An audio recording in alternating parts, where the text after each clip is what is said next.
ಹಾಗಾಗಿ ಅವ್ರಿಗೆ ದುಡ್ಡು ಕಡಿಮೆ ಬಿಡ್ತೈತಿ.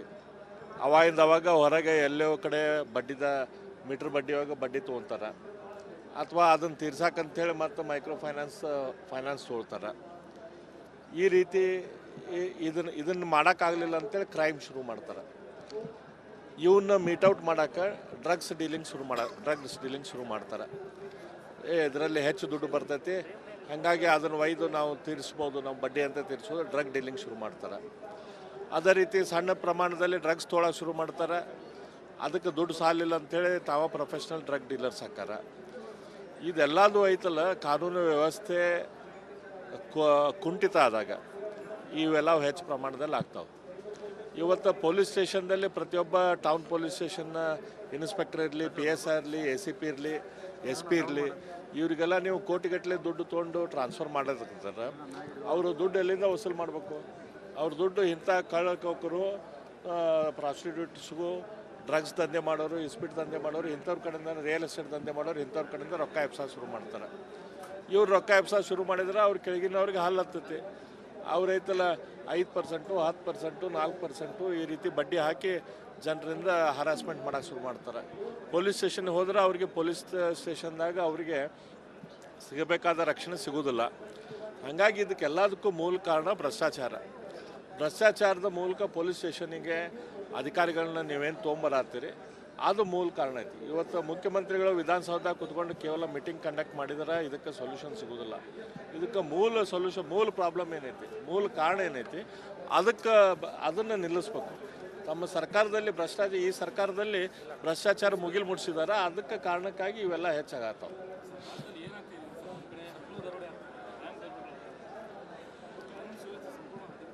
ಕಾನೂನು ಸುವ್ಯವಸ್ಥೆ ಅನ್ನೋದು ಸಂಪೂರ್ಣವಾಗಿ ಹದಗೆಟ್ಟು ಹೋಗೈತಿ ರಾಜ್ಯದಾಗ.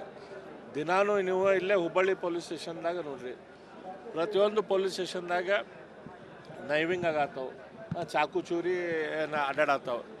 ಎಲ್ಲಿಂದ ಅಡ್ಡಾಡತ್ತವೆ ಇವು?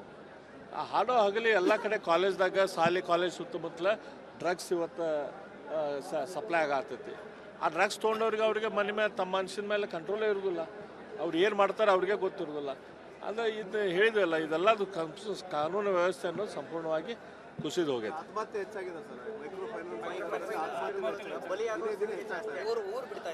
ಊರು ಬಿಡತ್ತಾರ, ಮನೆ ತಾಯಿ, ಹೌದು, ತಾಯಿನ ಕೂಡ CM ಅವ್ರಿಗೆ ಕಳಿಸಿದ್ದಾರೆ. ಯಾಕಂತಂದ್ರೆ ಪೊಲೀಸ್ ಸ್ಟೇಷನ್ದಾಗ ರಕ್ಷಣೆ ಸಿಗ್ತಾ ಇಲ್ಲ ಅನ್ನೋದಕ್ಕೆ. ಯಾಕಂದ್ರೆ ಹರಾಸ್ಮೆಂಟ್ ಹೆಚ್ಚಾದಾಗ ಊರು ಬಿಡ್ತಾರೆ, ಸುಸೈಡು ಮಾಡ್ಕೊತಾರೆ, ತಮ್ಮ ಹೆಂಡತಿಯರಿಗೆ ಮಾರುವಂಥ ಪರಿಸ್ಥಿತಿನೂ ಈ ಸರ್ಕಾರ ತೊಗೊಂಬಂದೈತಿ. ಹಿಂದೇಟಿಲ್ರಿ, ಅವ್ರದ್ದು ಪ್ರಿಯಾರಿಟಿ ಐತಲ್ಲ, ಕೇವಲ ದುಡ್ಡು ಮಾಡೋದು, ಭ್ರಷ್ಟಾಚಾರ ಮಾಡೋದು ಅವ್ರದ್ದು ಪ್ರಿಯಾರಿಟಿ ಐತೆ. ಅದನ್ನ ಬಿಟ್ಟು ಬೇರೆ ಯಾವುದೇ ರೀತಿಯ ಪ್ರಿಯಾರಿಟಿ ಇಲ್ಲ. ಮೈಸೂರು ಪ್ಯಾಲೇಸ್ ನೋಡ್ರಿ, ನಾವೆಲ್ಲರಿಗೂ ಗೊತ್ತೈತಿ. ನಮ್ಮ ಅಖಂಡ ಕರ್ನಾಟಕ, ನಾ ಹಿಂದೆ ವಿಧಾನಸೌಧದಲ್ಲಿ ಕೂಡ ಇದ್ರ ಬಗ್ಗೆ ಮಾತಾಡಿದ್ದೆ. ಅಖಂಡ ಕರ್ನಾಟಕ ನಾವು ಆಗ್ಬೇಕಾದ್ರೆ ನಮ್ದೆಲ್ಲರದ್ದು ಕನಸು ಏನಿತ್ತಂದ್ರೆ, ಮೈಸೂರು ಸಂಸ್ಥಾನದಲ್ಲಿ ಅಲ್ಲಿ ಹೆಂಗೆ ಅಭಿವೃದ್ಧಿ ಆಗೈತಿ, ಮೈಸೂರು ಮಹಾರಾಜರು ಒಬ್ಬರಾದ್ಮೇಲೆ ಇನ್ನೊಬ್ಬರು ಯಾವ ರೀತಿ ಆ ಭಾಗವನ್ನು ಅಭಿವೃದ್ಧಿ ಪಡಿಸಿದ್ದಾರೆ, ಅದೇ ರೀತಿ ನಮ್ಮ ಭಾಗ ಕೂಡ ಅಭಿವೃದ್ಧಿ ಆಗಲಿ ಅಂತ ನಾವೆಲ್ಲರೂ ಕನಸು ಹಿಡ್ಕೊಂಡು ನಾವು ಅಖಂಡ ಕರ್ನಾಟಕಕ್ಕಾಗಿ ಈ ಭಾಗದವರು ಎಲ್ಲರೂ ಕೂಡಿ ಹೋರಾಟ ಮಾಡಿ ಅಖಂಡ ಕರ್ನಾಟಕ ಆಯಿತು. ಅಂದ್ರೆ ಮಹಾರಾಜರ ಕಾಂಟ್ರಿಬ್ಯೂಷನ್ನು ಅಷ್ಟು ದೊಡ್ಡ ಪ್ರಮಾಣದ ಕಾಂಟ್ರಿಬ್ಯೂಷನ್. ಮೈಸೂರು ಮಹಾರಾಜರ ಕಾಲದಲ್ಲಿ ಮೈಸೂರದಲ್ಲಿ, ಶಿರಾದಲ್ಲಿ ಪವರ್ ಪ್ರಾಜೆಕ್ಟ್ ಶುರುವಾಯಿತು. ಮೂಡಾ ಏನು ಇವತ್ತೈತಿ, ಮೈಸೂರು ಅರ್ಬನ್ ಡೆವಲಪ್ಮೆಂಟ್ ಅಥಾರಿಟಿ ಮಾಡಿ ಮೈಸೂರನ್ನು ಸುಂದರವಾಗಿ ನಗರ ಮಾಡಿದವರು ಮೈಸೂರು ಮಹಾರಾಜರು. ಕೃಷ್ಣರಾಜ ಸಾಗರ ಡ್ಯಾಮನ್ನು ಮಾಡಿ ಎಲ್ಲರಿಗೂ ನೀರಾವರಿ ಕೊಟ್ಟವರು ಮೈಸೂರು ಮಹಾರಾಜರು. ಅವ್ರ ಸಮಯದಲ್ಲಿ MS ಆಯಿಲ್ ಶುರು ಆಯಿತು. ಮೈಸೂರು ಸ್ಯಾಂಡಲ್ದ ಸೋಪನ್ನು ಮಾಡಿ ಅದನ್ನು ಜಗತ್ತಿನಾದ್ಯಂತ ಪ್ರಚಾರ ಮಾಡಿದರು. ಮೈಸೂರಿನ ಸ್ಯಾಂಡಲ್ ಅಂದರೆ ಗಂಧದ ಎಣ್ಣೆಯನ್ನು ಮಾರುವಂಥ ಕೆಲಸ ಫ್ಯಾಕ್ಟ್ರಿಯನ್ನು ಹಾಕಿದರು, ಸ್ಟೀಲ್ ಫ್ಯಾಕ್ಟ್ರಿ ಹಾಕಿದರು, ಪೇಪರ್ ಫ್ಯಾಕ್ಟ್ರಿ ಹಾಕಿದರು. ಈ ರೀತಿ ಮೈಸೂರು ಮಹಾರಾಜರು ಕೊಟ್ಟಂಥ ಕೊಡುಗೆ 1, 2 ಅಲ್ಲ. ಆ ಮೈಸೂರು ಮಹಾರಾಜರಿದ್ದಾಗ ಏನಿತ್ತು, ಮೈಸೂರು ಇಡೀ ರಾಜ್ಯನ ಮಹಾರಾಜರಿಗಿತ್ತು. ಆದರೆ ಮಹಾರಾಜರ ಕಾಲ ಹೋಗಿ ಪ್ರಜಾಪ್ರಭುತ್ವ ಬಂದಾಗ ಆ ಮಹಾರಾಜರಿಗೆ ನಾವು ಏನಂತಂದಿವಿ, ನೀವು ಇರುವಂಥ ಮನೆಗಳೇನದಾವಲ್ಲ ಆ ಮನೆಗಳನ್ನು ನಿಮಗೆ ಕೊಡ್ತೇವೆ, ಉಳ್ಕಿದ್ದೆಲ್ಲ ಸರ್ಕಾರಕ್ಕೆ ತೊಗೊತೇವೆ ಅಂತ. ಆ ಮೈಸೂರು ಮಹಾರಾಜರ ಮನೆ ದೊಡ್ಡ ಮನೆ ಇತ್ತು ಪಾಪ. ಮೈಸೂರಾಗ ಒಂದು ಮನೆ, ಬೆಂಗಳೂರಾಗ ಒಂದು ಮನೆ. ಬೆಂಗಳೂರಾಗಿದ್ದಿದ್ದು ಮೈಸೂರು ಮಹಾರಾಜರ ಮನೆಯನ್ನು ನೀವು ಇವತ್ತು ಲೂಟಿ ಹೊಡ್ಯಾಕೆ ನಿಂತೀರಿ ಅಂತಂದರೆ ನಿಮಗೇನು ನಾಚಿಕೆ ಅದು ಬರೋದಿಲ್ಲ. ಸಿದ್ದರಾಮಯ್ಯನವ್ರಿಗೆ ನಾ ಕೇಳಕ್ಕೆ ಹೆಚ್ಚು ಬರ್ತೀನಿ, ನೀವು ದ್ವೇಷದ ರಾಜಕಾರಣ ಮಾಡಿರಿ. ಈ ರೀತಿಯ ದ್ವೇಷದ ಯಾಕೆ ಮೈಸೂರು ಮಹಾರಾಜರ ಮೇಲೆ? ನಮ್ಮ ದೇಶಕ್ಕೆ, ನಮ್ಮ ರಾಜ್ಯಕ್ಕೆ, ನಮ್ಮ ಕನ್ನಡ ನಾಡಿಗೆ ಅಪಾರ ಕೊಡುಗೆಯನ್ನು ಕೊಟ್ಟಂಥ ಮೈಸೂರು ಮಹಾರಾಜರ ಕುಟುಂಬದ ಮೇಲೆ ಈ ರೀತಿಯ ದ್ವೇಷ ನೀವು ಯಾಕೆ ಸಾಧಿಸ್ತೀರಿ? ಅಲ್ಲಿಕೋ ಮೈಸೂರು ಮಹಾರಾಜರ ಜಾಗ ನೀವು ತೊಗೊತೀರಂತ ಪ್ಯಾಲೇಸ್ದಾಗ ತೊಗೊತೀರಂದ್ರೆ ನೀವೇನು ಸರ್ಕಾರ ಏನು ದುಡ್ಡೇನು ಕೊಡಬೇಕಾಗಿಲ್ಲ. TDR ಐತಿ. TDR ಅಂತಂದ್ರೆ ಏನು, ಅದ್ರ ಲಾಂಗ್ ಫಾರ್ಮ್ ಏನು, ಟ್ರಾನ್ಸ್ಫರ್ ಆಫ್ ಡೆವಲಪ್ಮೆಂಟಲ್ ರೈಟ್ಸ್. ಈಗ ಐತಲ್ಲ, ಅವ್ರದ್ದು ಸುಮಾರು ನೀವು ಒಂದು ಎಕರೆಗಟ್ಟಲೆ ಜಾಗ ತೊಗೊತೀರಂದ್ರೆ ಆ ಎಕರೆಕ್ಕೆ ಎಷ್ಟು ವ್ಯಾಲ್ಯೂ ಇರ್ತೈತಿ ಅಷ್ಟು ಜಾಗ ಐತಲ್ಲ, ಅವರು ಬೇರೆಯವರಿಗೆ ಡೆವಲಪ್ಮೆಂಟ್ ಮಾಡೋರಿಗೆ ಒಂದು 5 ಗುಂಟೆ ಜಾಗ ಇತ್ತಂದ್ರೆ 5 ಗುಂಟೆ ಜಾಗ ಇದ್ದರೆ ಅವ್ರಿಗೆ 10,000 ಸ್ಕ್ವೇರ್ ಫೀಟ್ ಮನೆ ಕಟ್ಟಾಕಂತ ಅಲೌಡ್ ಇರ್ತೈತಿ. ಅವ್ರು 12,000 ಕಟ್ಟಬೇಕಂತಂದ್ರೆ 2,000 ಐತಲ್ಲ, ಇಂಥ TDRದಿಂದ ದುಡ್ಡು ಕೊಟ್ಟು ಅವ್ರು ಖರೀದಿ ಮಾಡ್ಕೋಬೇಕು. ಸರ್ಕಾರ ಏನದಕ್ಕೆ ದುಡ್ಡು ಕೊಡೋದು ಬೇಕಾಗಿಲ್ಲ. ಹಿಂದೆ ಸಿದ್ದರಾಮಯ್ಯನವರು ಈ ಬೆಂಗಳೂರು ಪ್ಯಾಲೇಸನ್ನು ಮುಟ್ಟುಗೋಲು ಹಾಕಬೇಕಂತೇಳಿ ಒಂದು ಕಾನೂನನ್ನು ತೆಗೆದುಕೊಂಡು ಬಂದರು.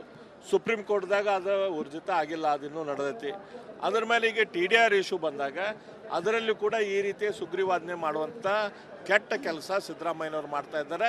ಸಿದ್ದರಾಮಯ್ಯನವ್ರಿಗೆ ನಾನು ಹೇಳ್ತಾ ಇದ್ದೇನೆ, ಇದು ನಿಮ್ಮನ್ನ ಜನ ಆಯ್ತಲ್ಲ, ನೀವು ಒಳ್ಳೆ ಕೆಲಸ ಮಾಡಿದ್ದಕ್ಕೆ ನಿಮ್ಮನ್ನ ನೆನಪಿಟ್ಕೋಬೇಕು. ಮುಂದಿನ ದಿನದಲ್ಲಿ ಮೈಸೂರು ಮಹಾರಾಜರಿಗೆ, ನಮ್ಮ ರಾಜ್ಯಕ್ಕೆ, ದೇಶಕ್ಕೆ ಅಪಾರ ಕೊಡುಗೆ ಕೊಟ್ಟಂಥ ಮೈಸೂರು ಸಂಸ್ಥಾನಕ್ಕೆ, ಮೈಸೂರು ಮಹಾರಾಜರ ಕುಟುಂಬಕ್ಕೆ ಅನ್ಯಾಯ ಮಾಡುವಂಥ ಕೆಲಸ ಮಾಡಬೇಡ್ರಿ.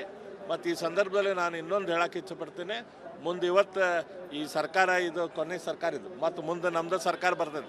ಆ ಸರ್ಕಾರ ಬಂದಾಗ ಮೈಸೂರು ಮಹಾರಾಜರ ಕುಟುಂಬಕ್ಕೆ ಏನು ಅನ್ಯಾಯ ಆಗೈತಿ ಆ ಅನ್ಯಾಯ ಸರಿ ಮಾಡಿಸುವಂಥ ಕೆಲಸ ನಮ್ಮ ಸರ್ಕಾರ ನಾವು ಮುಂದಿನ ದಿನದಲ್ಲಿ ನಾವು ಮಾಡ್ತೇವೆ ಅಂತ ಈ ಸಂದರ್ಭದಲ್ಲಿ ಹೇಳ್ತೇವೆ. ನಿಮ್ಮ ಸರ್ಕಾರ ಬರುತ್ತಂತ ಹೇಳ್ತೀವಿ ಸರ್. BJP ಶಿಸ್ತಿನ ಪಕ್ಷ, ಒಗ್ಗಟ್ಟೇ ಇಲ್ಲ ಸರ್. ಎಷ್ಟು ಬಣಗಳು ರಾಜ್ಯಾಧ್ಯಕ್ಷರ ಸ್ಥಾನಕ್ಕೊಬ್ಬರು ಕಿತ್ತಾಡ್ತಾರ, ಅಲ್ಲಿ ಇಬ್ಬರು ದೋಸ್ತಿಗಳ ನಡುವೆ ಜಗಳ ಸ್ಟಾರ್ಟ್ ಆಗಿದೆ. ಏನಾಗ್ತಿದೆ ಸರ್ BJP? ನೋಡ್ರಿ, ಈಗ ಎಲ್ಲರಿಗೂ ಗೊತ್ತಿದ್ದೈತಿ BJP ಒಳಗೆ ಸ್ವಲ್ಪ ತೊಂದರೆಗಳು ಅದಾವ ಅಂಥೇಳಿ. ಈ ತೊಂದರೆಗಳು ಬಗೆಹರಿತಾವೆ. ಯಾವಾಯ್ತು ಸಮುದ್ರ ಮಂಥನ ಆದಾಗ ಅಮೃತ ಬರೋದು ಬಂದಿದ್ದು.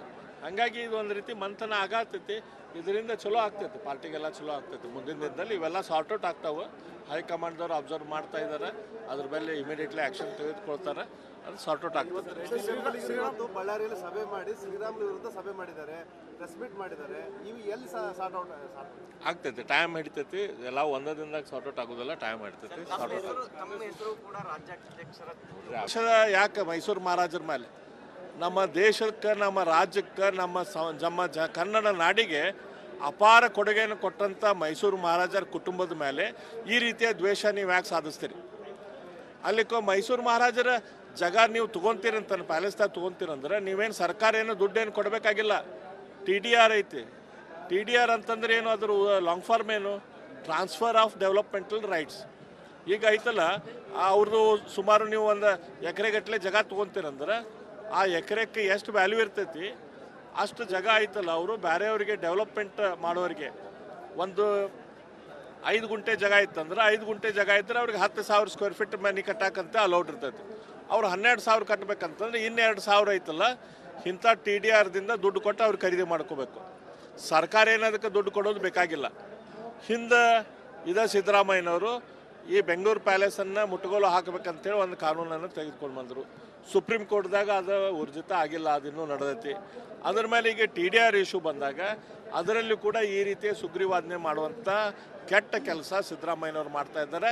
ಸಿದ್ದರಾಮಯ್ಯನವ್ರಿಗೆ ನಾನು ಹೇಳ್ತಾ ಇದ್ದೇನೆ, ಇದು ನಿಮ್ಮನ್ನ ಜನ ಆಯ್ತಲ್ಲ, ನೀವು ಒಳ್ಳೆ ಕೆಲಸ ಮಾಡಿದ್ದಕ್ಕೆ ನಿಮ್ಮನ್ನ ನೆನಪಿಟ್ಕೋಬೇಕು. ಮುಂದಿನ ದಿನದಲ್ಲಿ ಮೈಸೂರು ಮಹಾರಾಜರಿಗೆ, ನಮ್ಮ ರಾಜ್ಯಕ್ಕೆ, ದೇಶಕ್ಕೆ ಅಪಾರ ಕೊಡುಗೆ ಕೊಟ್ಟಂಥ ಮೈಸೂರು ಸಂಸ್ಥಾನಕ್ಕೆ, ಮೈಸೂರು ಮಹಾರಾಜರ ಕುಟುಂಬಕ್ಕೆ ಅನ್ಯಾಯ ಮಾಡುವಂಥ ಕೆಲಸ ಮಾಡಬೇಡ್ರಿ. ಮತ್ತು ಈ ಸಂದರ್ಭದಲ್ಲಿ ನಾನು ಇನ್ನೊಂದು ಹೇಳೋಕ್ಕೆ ಇಚ್ಛೆಪಡ್ತೀನಿ, ಮುಂದೆ ಇವತ್ತು ಈ ಸರ್ಕಾರ ಇದು ಕೊನೆ ಸರ್ಕಾರ ಇದು, ಮತ್ತು ಮುಂದೆ ನಮ್ಮದು ಸರ್ಕಾರ ಬರ್ತದೆ. ಆ ಸರ್ಕಾರ ಬಂದಾಗ ಮೈಸೂರು ಮಹಾರಾಜರ ಕುಟುಂಬಕ್ಕೆ ಏನು ಅನ್ಯಾಯ ಆಗೈತಿ ಆ ಅನ್ಯಾಯ ಸರಿ ಮಾಡಿಸುವಂಥ ಕೆಲಸ ನಮ್ಮ ಸರ್ಕಾರ ನಾವು ಮುಂದಿನ ದಿನದಲ್ಲಿ ನಾವು ಮಾಡ್ತೇವೆ ಅಂತ ಈ ಸಂದರ್ಭದಲ್ಲಿ ಹೇಳ್ತೇವೆ. ನಿಮ್ಮ ಸರ್ಕಾರ ಬರುತ್ತಂತ ಹೇಳ್ತೀವಿ ಸರ್. BJP ಶಿಸ್ತಿನ ಪಕ್ಷ, ಒಗ್ಗಟ್ಟೇ ಇಲ್ಲ ಸರ್. ಎಷ್ಟು ಬಣಗಳು ರಾಜ್ಯಾಧ್ಯಕ್ಷರ